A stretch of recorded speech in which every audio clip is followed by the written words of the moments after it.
Caríssimos irmãos, estamos celebrando a Epifania, que significa manifestação.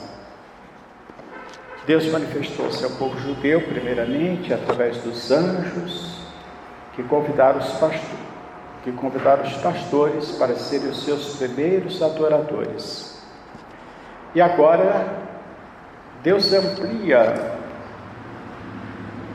esta revelação, esta manifestação para todos os povos, nas pessoas dos reis magos, segundo a tradição, Melquior, Gaspar e Baltazar, que representavam todos os povos da Ásia, da Europa e da África, cada um representando os descendentes dos filhos de Noé, Sem, Cã e Jafé.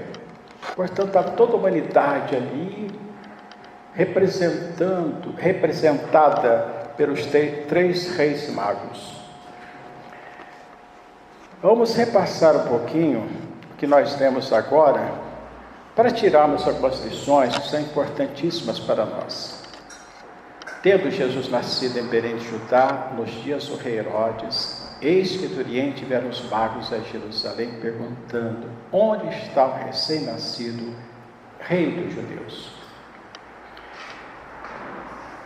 Aqui a vocação dos povos para o cristianismo. A salvação antes era um pouco restrita ao povo judeu, mas os profetas já anunciavam que todos os povos viriam para adorar o Senhor. E esses magos, esses três reis magos, representam a todos nós que não pertencemos ao povo judeu. Portanto, nós estamos junto com eles, indo para adorar ao nosso Senhor. Olha a pergunta que eles fizeram: onde está o recém-nascido rei dos judeus? Eles foram a Jerusalém. Por que eles foram a Jerusalém? Porque eles acharam que Jesus teria nascido no palácio do rei, e que o rei sabia de tudo que estava acontecendo, que é um fato histórico de primeira grandeza, o nascimento do Messias. Mas, para a decepção deles, viu que ninguém sabia de nada. E a pergunta era um tanto incômoda para Herodes: onde está o recém-nascido rei dos judeus? Ele era o rei dos judeus, Herodes. E essa expressão, rei dos judeus, é uma expressão própria dos pagãos, porque os judeus não falavam assim, eles diziam rei de Israel.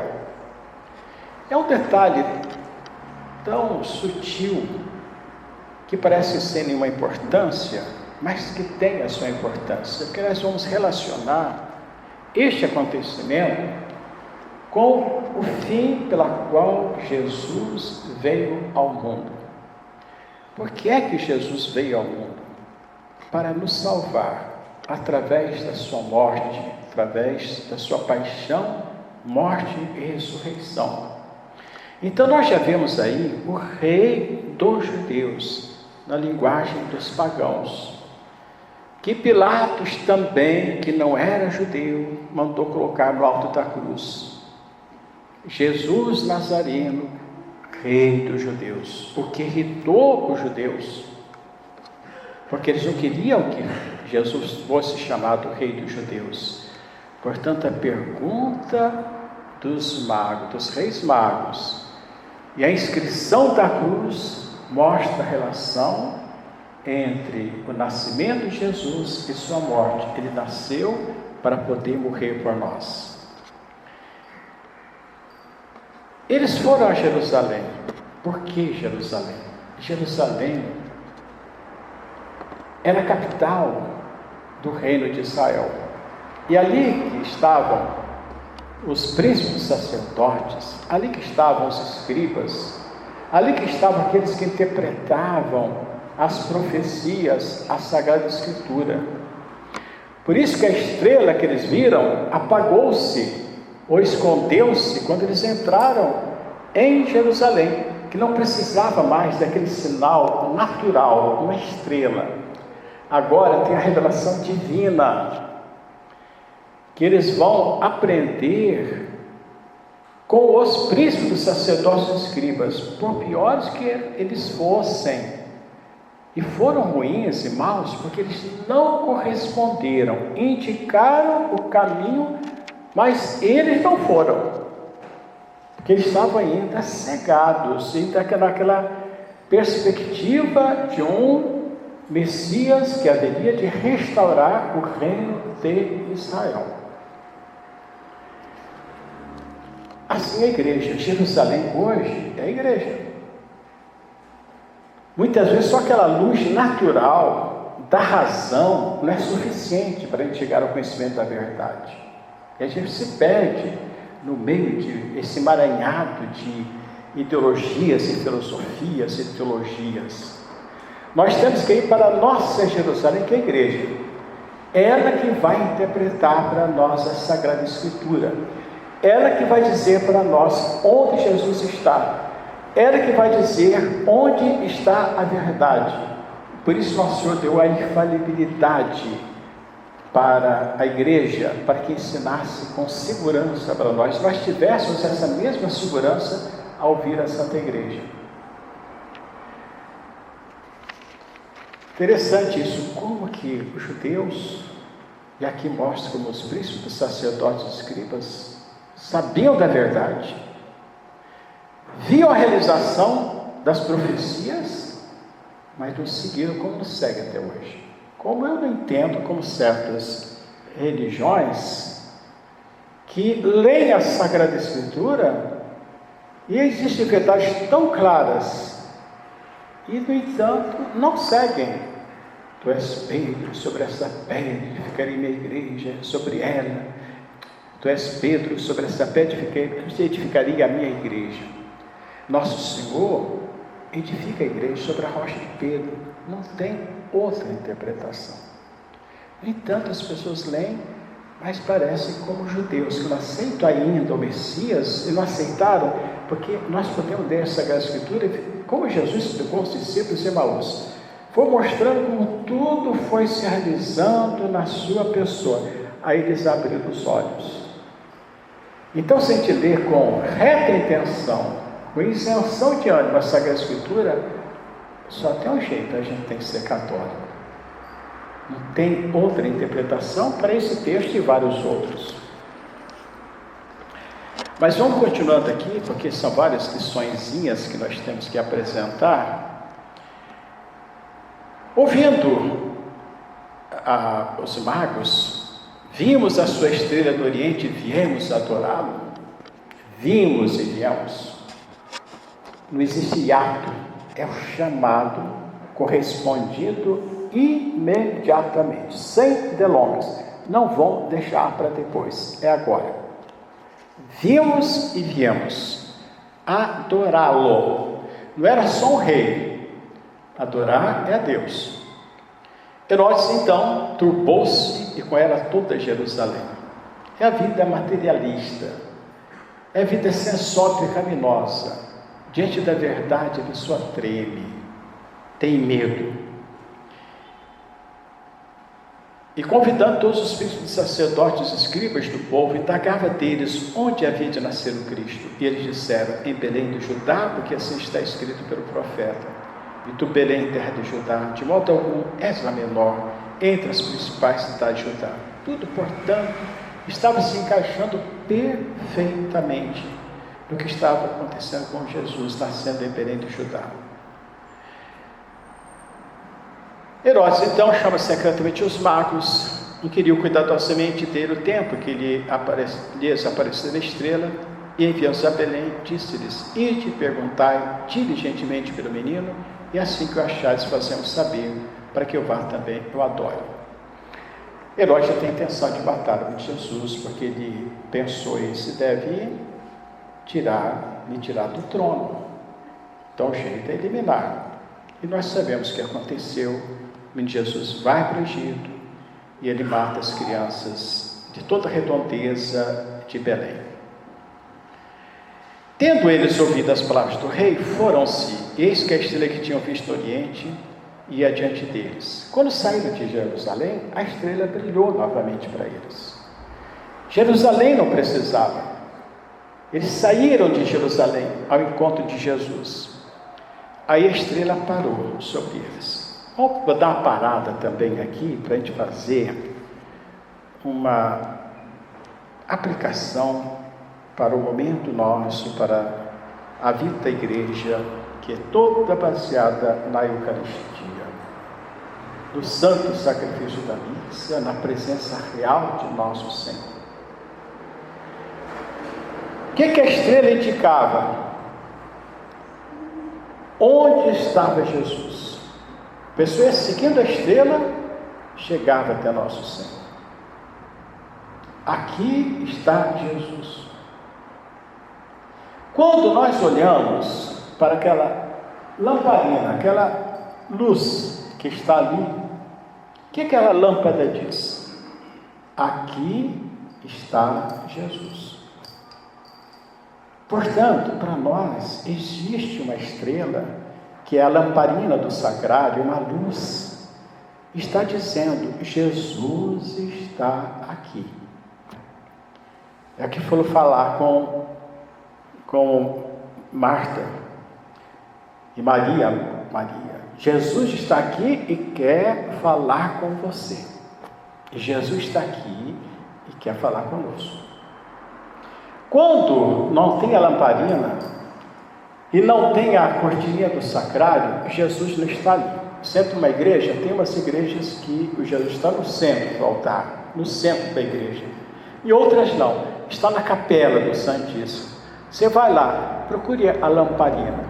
Se tiver acesa, é porque Jesus está. É a estrela. Eles viram a estrela, depois a estrela desapareceu. Aqui não desaparece nunca, porque Jesus está sempre aqui. Até de uma historinha de um pai anglicano que levou a filhinha para visitar as igrejas lá de Londres, e levou nas igrejas católicas, nas catedrais, muito bonitas. E a menina perguntou, pai, o que é aquela lamparina, aquela luzinha? Não, porque para os católicos, Jesus está presente. Depois ele foi lá para o culto deles, para a cerimônia religiosa deles, na igreja anglicana. E a menina perguntou, pai, onde está Jesus? Eu não vi a lamparina acesa. Não, é só na igreja dos católicos. Eu quero ser católico, eu quero estar onde Jesus está. Será que nós temos essa consciência quando entramos na igreja? Jesus está aqui. Tem uma tradução até um pouco desvirtuada. Dominus vobiscum, com o Espírito Tuo, traduziram por o Senhor esteja convosco, Ele está no meio de nós. É uma resposta desvirtuada do texto original, mas que é uma realidade. Ele está no meio de nós. É o Emanuel, o Deus conosco. Só que eu não aproveito dessa presença de nosso Senhor. Eu não reparo aquela luzinha. Jesus está ali. E vamos ver como é que eles tratam Jesus então. Entraram na casa e acharam o menino com Maria, sua mãe. Entraram na casa. A nossa capela aqui é muito pequena, tem gente que quer entrar e não consegue, né? Que pena. Fica em pé lá atrás. Mas Jesus entende. A gente entra na igreja. Prostrando-se, o adoraram. São duas coisas aqui. Primeiro, entraram na casa e acharam o menino com Maria, sua mãe. Por que este detalhe? Por que não falar somente? Só Jesus. Jesus é o principal. E chegando, entraram na casa, encontraram o menino. Pronto, é o suficiente. Não, é importante. Com Maria, sua mãe, são inseparáveis. Não dá para a gente apresentar um Jesus sem Maria. E nós vamos ver, vamos relacionar também com a cruz, o Calvário. Quem está ao pé da cruz? Quem está com Jesus? Maria. Mulher, eis aí teu filho, filho, eis aí tua mãe. Maria, Maria no presépio, Maria ao pé da cruz.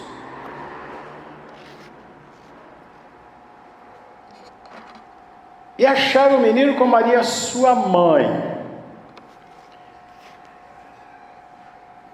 O que é a Igreja Católica? A Igreja Católica é nossa mãe, a Santa Madre Igreja. Não existe Jesus sem igreja, não existe igreja sem Jesus.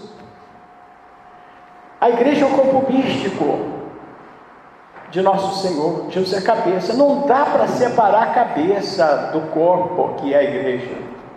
E a igreja é nossa mãe.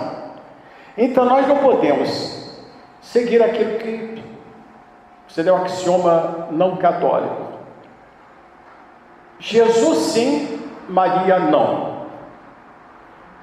Jesus sim, igreja não. A igreja é inseparável de Jesus e Jesus jamais se separa da igreja. Porque muitas vezes querem a salvação fora da igreja. E é um axioma, ou melhor, é um dogma de fé. Fora da igreja não há salvação. Entraram na casa, encontraram o menino com Maria sua mãe e prostrando-se o adoraram. Olha o gesto deles. Primeiro tinham pedido a Herodes para que indicasse para que eles pudessem adorar. Sabia que não era apenas um menino, era um Deus também, além de um menino. Menino, Deus. Qual é o primeiro gesto que eles fazem? Se prostram. O que é a prostração? É ajoelhar-se. Sinal de adoração, sinal de humildade. Será que quando a gente entra na igreja, a gente se prostra também? Hoje os sinais de adoração parece que estão desaparecendo. Não se ajoelha mais nas igrejas. Tem padres que tiraram os genuflexórios dos bancos para que ninguém se ajoelhe mais. Isso existe igreja e já foi dito, nós tiramos para que não precise se ajoelhar mais. Não precisa se prostrar mais. Então, o máximo que faz hoje é uma vênia para o Santíssimo. Genuflexão está desaparecendo. Ajoelhar-se é um sinal de adoração. Também está assumindo, como os outros sinais de que mostram a nossa fé no Santíssimo Sacramento, na presença real de Jesus Cristo. E a gente vê isso pela falta de respeito nas igrejas, pelas conversarias, pelos barulhos, pelas roupas com que as pessoas vão à igreja. Uns vêm de bermuda. Bermuda não é roupa de ir para a igreja, nem muito menos para ir para a missa.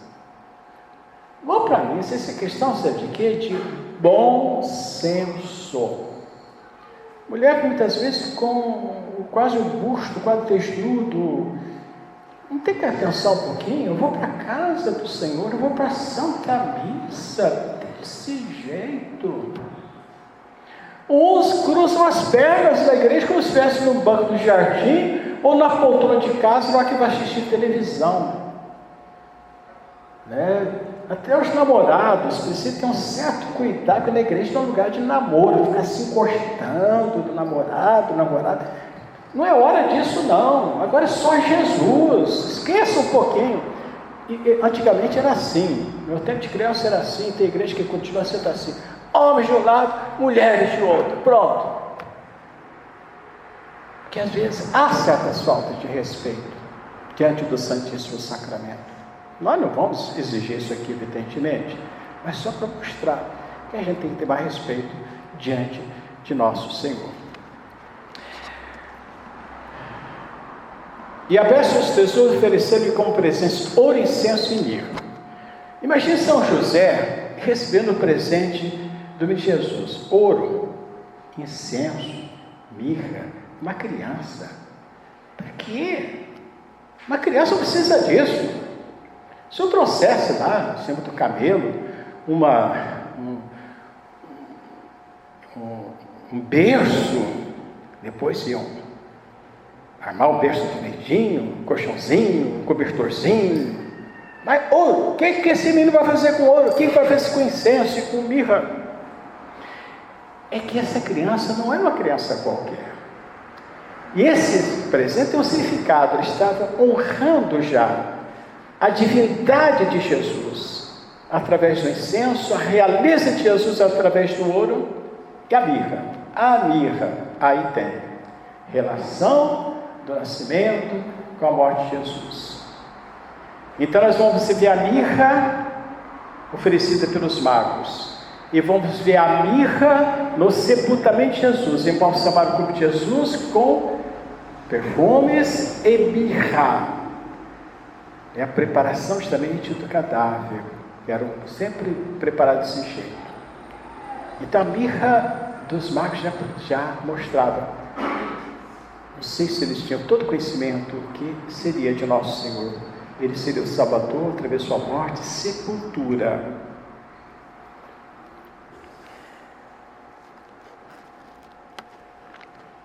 Nós, o que nós temos que fazer? Nós temos que imitar os reis. O que nós vamos dar para Jesus? Jesus nasceu. Qual o presente que eu dei para Jesus? Eu tenho que dar o ouro da caridade, que é a mais valiosa, mais preciosa das virtudes, como o ouro é dos metais.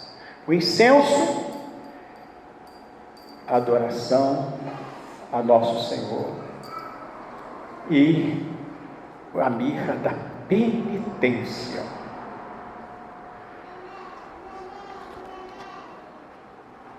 E terminando, diz aqui: sendo avisados em sonhos que não voltassem Herodes, regressaram por outro caminho a seu país. Vieram por um caminho, voltaram por outro caminho. Há certas conversões das pessoas que elas vêm, se convertem e se transformam. A gente vê o caminho percorrido por São Paulo, na vinda até encontrar Jesus para Damasco, e depois ele volta para outro caminho. Assim foi Santo Agostinho, assim foram todos os santos que se converteram. Que muitas pessoas se convertem à fé católica, mas continuam no mesmo caminho, os mesmos pecados, os mesmos vícios. Não muda nada. Nós cometemos os mesmos pecados. A nossa confissão poderia ser assim: o padre perguntar: quais são os seus pecados? Os mesmos. Aí a gente acrescenta mais alguns para não ficar tão igualzinho ao outro. E qual é a penitência? É a mesma. Não muda nada. A confissão a gente faz para se encontrar com Jesus. A gente volta e vai voltar com os mesmos pecados. É aquilo que nós falamos no final do ano, passagem de ano. Nós deixamos 2019 com aquela série de pecados, fraquezas e vícios, e vamos entrar no ano 2020 com a mesma carga de pecado. Não vai mudar nada. Os mesmos pecados, não vamos mudar o nosso caminho. Vamos fazer como os magos, vamos voltar para o outro caminho. Eles se transformaram em quê? Em apóstolos. Certamente, por onde eles foram, para suas terras, eles foram falar de Jesus.